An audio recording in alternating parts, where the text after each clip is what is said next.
In today's video, I'm going to teach you how to create and style a simple button with auto layout. We'll start with basic text, turn it into a tidy, flexible button using auto layout, then give it a background color and rounded corners so it looks polished and ready for your design. First, click on the text tool and place a text layer on your canvas.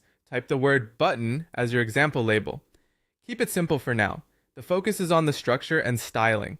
Once the text is there, switch back to your regular selection tool and resize it by dragging the handles of the text box.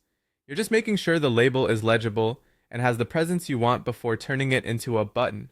With the text still selected, right-click on it and choose Add Auto Layout. This wraps your text in a container that automatically adjusts to the content. It's what gives the button consistent spacing and makes it easier to manage. You'll notice that now, when the text changes, the container grows or shrinks to fit, which is exactly what you want for a responsive, reusable button element. Next, look over to the right-hand panel and find the Fill section. Make sure you've selected the container that auto layout created, not just the text inside.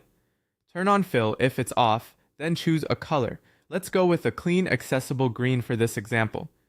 You can drag the color picker to find a shade that suits your design. Aim for enough contrast with the text so it stays readable. A deeper green often works well against white text, while a lighter green pairs better with dark text.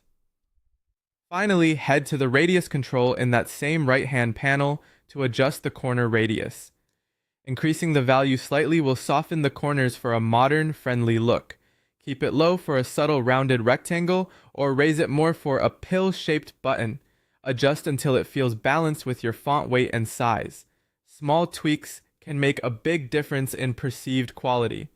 And that's it. You clicked on text and typed your label, resized it for clarity, right-click to add auto layout for smart spacing, used the fill control on the right to set a green background, and adjusted the radius to dial in the perfect corner roundness. You now have a clean, consistent button that's easy to manage and reuse across your design.